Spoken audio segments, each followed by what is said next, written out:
तो गाइस कैसे हैं आप सब लोग। ट्रू साइको के एपिसोड 11 के साथ हाजिर हूं। तो लास्ट एपिसोड के एंड पे हमने देखा था कि हमारा ट्रू साइको जो होता है वहां पर लीडर बोंग प्योंग को मार डालता है और उसके मरने से पहले वो उससे पूछता है कि यार तुम ये सब कुछ कर क्यों रहे हो। तो वो उसे कहता है क्या मुझे यहाँ पर ये करने की कोई वजह चाहिए, क्योंकि इंसान तो सदियों से यहाँ पर दूसरे इंसानों को मारते आ रहे हैं। जब इंसान कभी बंदर हुआ करते थे तब भी वो यहाँ पर दूसरे बंदरों को मारते थे, और अब जबकि यहाँ पर सिविलाइजेशन इतनी ज्यादा एडवांस हो चुकी है तब भी इंसान दूसरों को मारते हैं। और तुम्हारी म्यूरम इससे डिफरेंट नहीं है, जो यहाँ पर स्ट्रांग है वो कमजोर को मार डालता है। यानी कि इंसान एक दूसरे का शिकार करते आए हैं, और मैं भी यहाँ पर एक शिकारी हूँ जो कि तुम्हारे जैसे कमजोर लोगों का शिकार करता हूँ। अब यहाँ पर तुम्हारे मरने का वक्त आ चुका है, और इसी के साथ ही वो उसको मार डालता है। और उसके मरने के साथ ही वहाँ पर जबरदस्त लाइट चमकती है, क्योंकि हमारा सोसैम जो होता है वो ब्रेक थ्रू कर लेता है, और उसका ब्रेक थ्रू होने के बाद सोसैम का बाजू भी पूरी तरह से रिकवर हो जाता है। तुम्हारा सोसैम कहता है कि लो मेरा बाजू वापस आ गया है, और मैंने यहाँ पर फाइनली ब्लैक गैंग के सभी लोगों को मार दिया है। तो ब्लैक गैंग का एक एक बंदा उसने चुन चुन कर मार दिया होता है, सारी की सारी ब्लैक गैंग्स मर चुकी हैं, और उसने जितना ब्रेक थ्रू करना था वो कर लिया।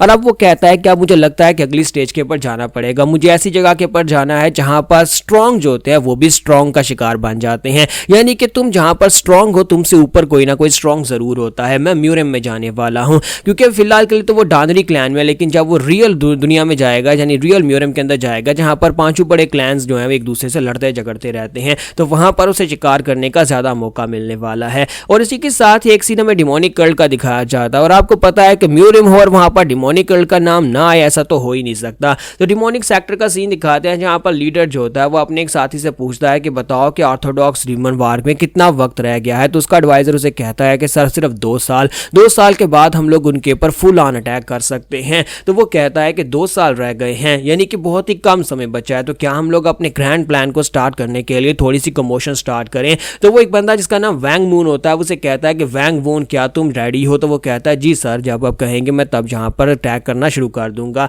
तो वो उसे कहता है कि जाओ जाकर उनको बताओ कि डिमोनिक फैक्शन अभी तक जिंदा है। तो यहीं पर से नेक्स्ट सीन जो होता है हमें दिखाया जाता है सोसैम का, कि सोसैम अपने घोड़े को लेकर जा रहा होता है गली में, और जहां पर गलियों में काफी ज्यादा शांति है, क्योंकि ब्लैक सोसाइटी के सभी लोग मर चुके हैं और सभी क्रिमिनल्स जो हैं इस पूरे एरिया के अंदर जितने भी थे वो सारे खत्म हो चुके हैं।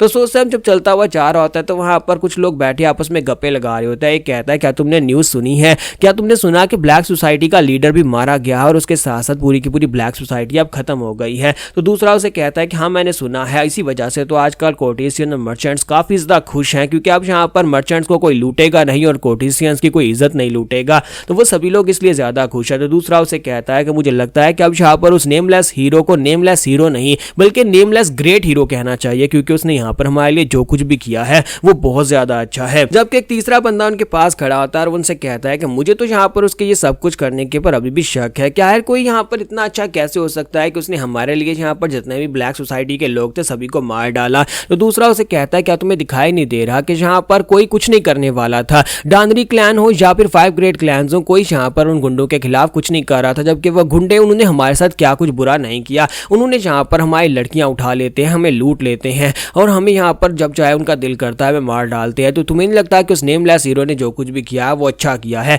मैं तो यहाँ पर उसके नाम के गुण गाऊंगा, यहाँ तक कि मैं यहाँ पर जश्न मनाऊंगा। आज का पूरा दिन हम लोग जश्न मनाएंगे, क्योंकि हमारे बोंगजैंग के अंदर हर एक किस्म का क्राइम खत्म हो गया, कोई क्रिमिनल जिंदा नहीं बचा। तो दूसरा उसे कहता हाँ तुमने बिल्कुल ठीक कहा, राइट, ये सेक्टर्स किसी काम के नहीं है हमारे लिए। तो यहाँ पर जो नेमलेस हीरो एक देवता बनकर आया है जिसने हमारे लिए यहाँ पर इतना कुछ किया, हम आम लोगों को इससे काफी ज्यादा फायदा होगा। तो इसी के साथ ही उनमें से जो तीसरा होता है वो कहता है कि मुझे तो यहाँ पर अभी भी इस बात के ऊपर शक है, जबकि उनमें से एक उठकर खड़ा हो जाता है और कहता है कि मैं तो यहाँ पर चीख चीख कर कहूंगा कि नेमलेस हीरो तुम महान हो, तुमने हमारे लिए जो कुछ भी किया है हम सभी लोग तुम्हारे नाम के लिए चीयर करेंगे। और वहां पर जैसे ही वो उठकर खड़ा होता है दूसरा भी उठकर खड़ा हो जाता है, और देखते ही देखते वहां पर सभी लोग जो होते हैं वो गली के बीचों बीच आ जाते हैं। सभी लोग वहां पर जश्न मनाना शुरू कर देते हैं और कहते हैं कि आज का दिन हम लोग जश्न मनाएंगे नेमलेस हीरो के नाम से जिसने हमारे लिए इतना कुछ किया है। और मां सोसैम उन सभी को देख रहा होता है कि पागलों की तरह सभी लोग वहां पर उसके नाम के जश्न मना रहे हैं, जबकि वो अपने मकसद के लिए जहां पर सभी लोगों को मार रहा था। तो मां सोसैम कहता है कि लगता है कि वक्त आ चुका है इस जगह को छोड़कर जाने का,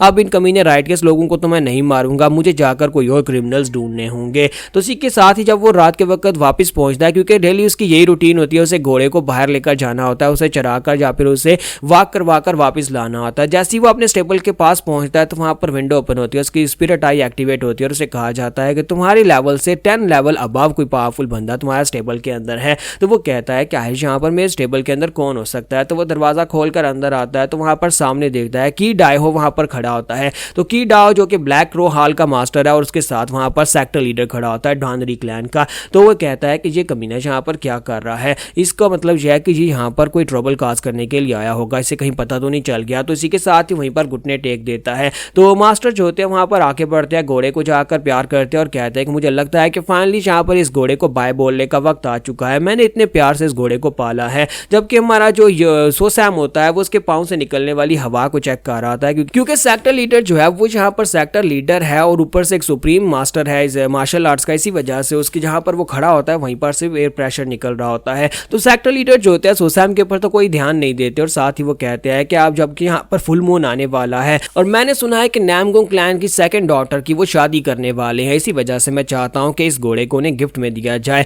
और मैं चाहता हूँ कि उनकी सेकंड डॉटर की शादी जो है वो यहाँ पर हमारे डांदरी क्लैन में हो। तो ये बात सुनने के बाद कि डायो उसे कहते हैं तो क्या आप यहाँ पर अपना फेवरेट घोड़ा उनको गिफ्ट में देने वाले हैं, क्या ये एक वेडिंग गिफ्ट होगा? तो उसे कहते हैं कि हाँ ये एक वेडिंग गिफ्ट होगा, मैं चाहता हूँ कि उस लड़की की शादी मेरे क्लैन के मेरे बेटे के साथ हो, क्या तुम समझ रहे हो इस बात को? तो जहाँ पर अगर मुझे इसके लिए घोड़ा तो क्या मुझे किसी और की जान भी देनी पड़े तो मैं उसकी जान भी देने को तैयार हूँ, बस यहाँ पर उनकी बेटी की शादी मेरे क्लैन में हो जाए। तो इसी के साथ ही मास्टर की डायो से कहते हैं लेकिन आपको पता है कि डानरी क्लैन जो है वो नामगोंग क्लैन के मुकाबले में बहुत ज़्यादा छोटा, और क्या आपको लगता है कि वो अपनी बेटी की शादी जहाँ पर हमारे क्लैन के किसी डिसाइपल से करेंगे? क्या ये एक डिसाइपल सेरेमनी होने वाली है या फिर एक शादी की सेरेमनी होने वाली है? तो सेक्टर लीडर जो होता है वो गुस्से के साथ उसे कहते हैं कि क्या तुम्हें मेरी बात की समझ नहीं आ रही, मैं तुमसे क्या कह रहा हूँ? तो की डायो से कहते हैं लेकिन सर वो यहाँ पर इसके लिए नहीं मानेंगे। तो सेक्टर लीडर उसे कहते हैं कि हाँ मुझे पता है कि वो इस बात के लिए नहीं मानेंगे, इसी वजह से मैं तुम्हें कह रहा हूँ चाहे कुछ भी करो, चाहे किसी भी मेथड को यूज करो, लेकिन ये होना चाहिए। और साथ ही वो उसके कंधे के ऊपर अपनी एनर्जी के साथ प्रेशर डालते हैं और उसे कहते हैं कि अब ये तुमने करना है,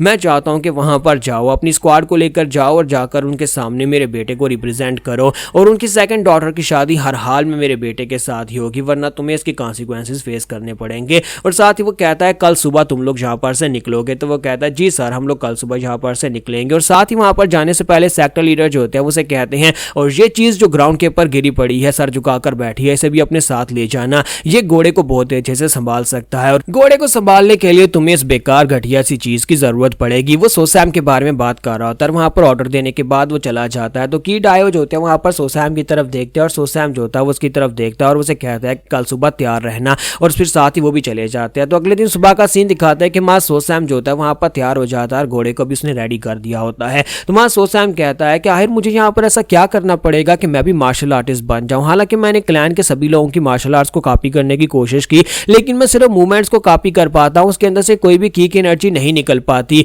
क्या मुझे यहाँ पर किसी बुक को चोरी करके पढ़ना चाहिए या फिर मुझे यहाँ पर किसी मास्टर को ढूंढना चाहिए? लेकिन ये दोनों मेरे लिए पॉसिबल नहीं है। मुझे कोई बुक तो मिलने से रही और ऊपर से कोई मास्टर मुझे एक्सेप्ट नहीं करेगा, क्योंकि इस दुनिया के रूल्स के मुताबिक मेरी उम्र 18 साल हो चुकी है और अगर हम लोग एक मार्शल मास्टर चाहते हैं तो उसके लिए हमें 10 साल से या फिर 5 साल से ट्रेनिंग करना स्टार्ट करना होती है। तो यहाँ पर हम लोग अपनी एपिसोड 11 का एंड करेंगे और नेक्स्ट एपिसोड में हमारे सोसैम को एक मास्टर मिलेगा, तो देखेंगे क्या हमारा सोसैम एक मार्शल मास्टर बन पाएगा या नहीं।